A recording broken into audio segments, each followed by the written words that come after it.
This story talks about a world where wealth and privilege can often define one's identity. Miss Anne, the daughter of the richest man in the city, chooses to break free from her luxurious life and experience the world in a different way. She disguises herself as a cleaner and cook named Jane, and in the process discovers a new sense of purpose and how others can trade love with wealth, not knowing the consequences. Follow me. Let's dive into it. The Hidden Heiress. Jane, the daughter of the richest man in the city, lives a life of luxury and privilege. However, she decides to experience life differently by working in disguise as a cleaner and cook. She takes on the name Miss Anne to conceal her true identity. Jane started working as a cleaner and cook, interacting kindly with colleagues and adjusting to her new lifestyle.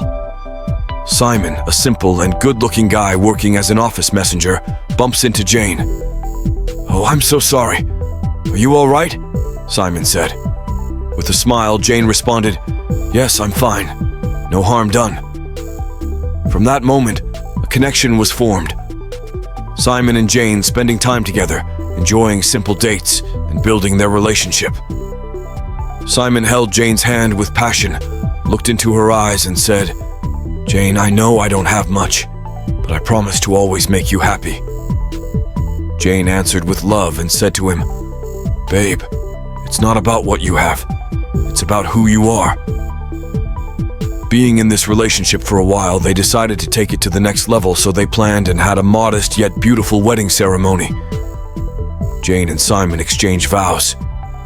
"I, Simon, take you, Jane, to be my lawfully wedded wife. I, Jane, take you, Simon, to be my lawfully wedded husband." Their love seemed unbreakable, and they continued their married life. But up to their third year of marriage, Simon did not know the real Jane, that she is the daughter of the richest man in the city. She normally made things go smooth with the husband by providing good offers to the husband through her personal assistant, Mr. Hackman, behind the scene. Jane decided to connect the husband to Jason's group, the wealthiest company in the city of New York, a company her parents have been in partnership with since she was a child. She sent her personal assistant, Mr. Hackman, to sign a contract worth $1 billion with the husband, Mr. Simon. Jane notices the sudden change in Simon. He has become increasingly distant and preoccupied. Jane was worried about him and confronted him. "Babe, is everything all right? You've been so distant lately." Simon said, "Everything's fine, Jane. Just work stuff." Jane is in shock and grows suspicions about Simon's new attitude. Besides, he did not mention to her about his new contract with Jason's group, but she focuses on her new life. Today is their third wedding anniversary. Jane did not go to work. She was busy decorating their home, preparing a special meal, waiting for her dearest husband. "Tonight will be special," she said to herself. Jane thought Simon would come home early since the day is special for both of them. She waited till 5 o'clock in the evening and Simon still didn't show up yet. Suddenly, Simon arrives with a brand new Lamborghini and a woman named Judith, the daughter of the chief security guard in Jason's group. Simon got down from the car, opened the other side door for Judith. He held Judith's hand to his waist and walked arrogantly in style toward Jane. Simon said to Jane, "Jane, meet Judith, my fiancée." Jane is shocked. She shouts, "What? What is going on, Simon?" Simon didn't hesitate at all. He went ahead and handed over a document and said, "I'm sorry, Jane, but this isn't working anymore. I found someone else." Judith jumped into the conversation and said, "Nice to meet you, Jane." He continued, "I just signed a $1 billion contract with the Jason Group and he bragged about it." Jane noticed where all these are coming from, so she calmed herself down. "I understand your actions. I wish you happiness," she said with a calm voice to Simon. The next morning, Jane goes to the restaurant where she works. Mr. Jason, the CEO of Jason's group, enters. He asks the workers, "I'd like to meet the head cook."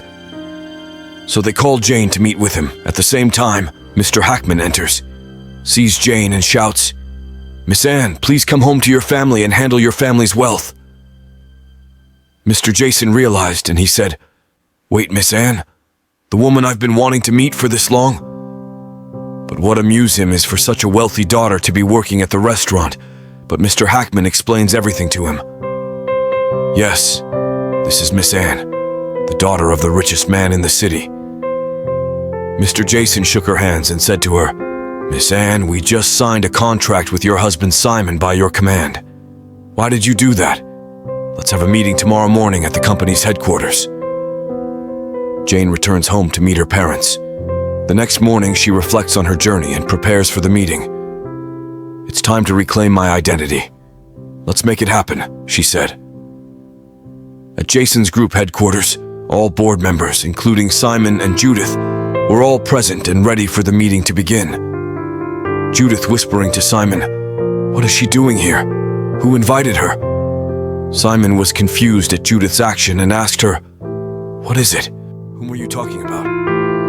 Judith points at the right side of the high table where CEO sits and beholds Jane well-dressed in her suit. They both became so nervous upon seeing Jane.